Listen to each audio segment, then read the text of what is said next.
As she looked in the mirror and saw the results, Mallory knew it was all worth it. It had to be. It feels weird to be back, doesn't it? Turning her head, she looked at him. What do you mean? Well, we just finished classes for the semester and I was looking forward to heading home, back to New York. And instead we were all told to come here. He shrugged. I really could have used a couple of weeks to decompress after finals before having to deal with all this nonsense. This time she made a face. I hate to break it to you, but there would have been nonsense back home, too. At least here we have some distractions. She paused. Plus fewer responsibilities. I thought for sure you'd be all for that. His expression turned fierce for the briefest of moments before going completely neutral. Yeah, sure. That's me. You know how I love avoiding being responsible. Then he laughed and tried to make light of it. And you can't beat the location. Beaches filled with girls in bikinis. Not a bad way to pass the time. Somehow Mallory didn't quite believe him. But she wasn't going to push it right now. That wasn't what this trip was about. We're here for Pops, and he's the most important thing. Right? A shrug was his only response. I don't know about you, but coming back to Magnolia Sound was exactly what I needed after my finals. No responsibilities, just a chance to hang out with the cousins and sit in the sun. Yes, please? Right. That's because you're not being looked at as the family screw-up and being compared to Mason the Magnificent. It was a name they had given their cousin back when they were still kids, because it seemed like no matter what anyone accomplished, no one could do it better than Mason.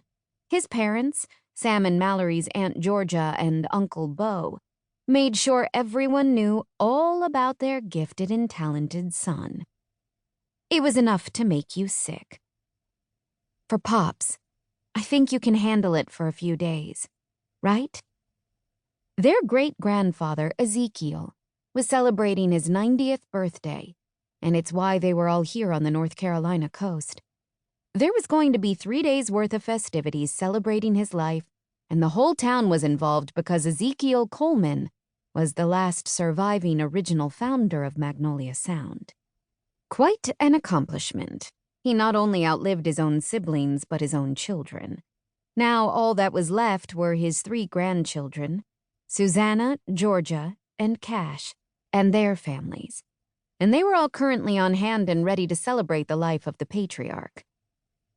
Personally, Mallory was excited to be here. She'd been counting down the days until she could hop in her car and make the drive down.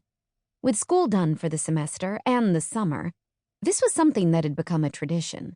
Spending the summer, or at least part of it, on Magnolia Sound with Pops and the family was something they'd always done.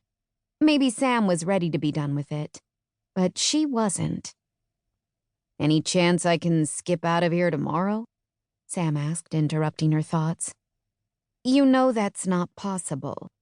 Tonight is just the beginning of it all. A family dinner down in the main dining room with all of Pops's favorites, and then tomorrow is an all-day affair starting out with the Founders' Day parade. She gave him a small smile. You know you can't skip out on that. You'd break Pops's heart. He muttered a curse and raked a hand through his dark hair. Yeah, well, at least tomorrow I can conveniently get lost in the crowd at the parade, but tonight? A knock on her door had them both turning. There you two are. I meant to be here to greet you earlier, but I had some last-minute shopping to do for the dinner tonight. Pop invited the Summerfords to join us, their mother Susanna said, as she took turns hugging and kissing them both. The Summerfords are coming? Mallory asked nervously and immediately cursed herself. The look on Sam's face showed her that the slight tremor in her voice was noticeable.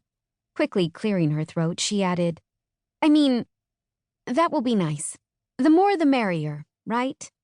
Her mother smiled serenely as she reached out and touched her daughter's hair. I still can't believe you cut your hair, Mallory. It was so long and... I donated it to Locks of Love, Mom, so it went to a good cause. And besides, it was time. It was way too long and nothing but a hassle. Turning to look at her reflection,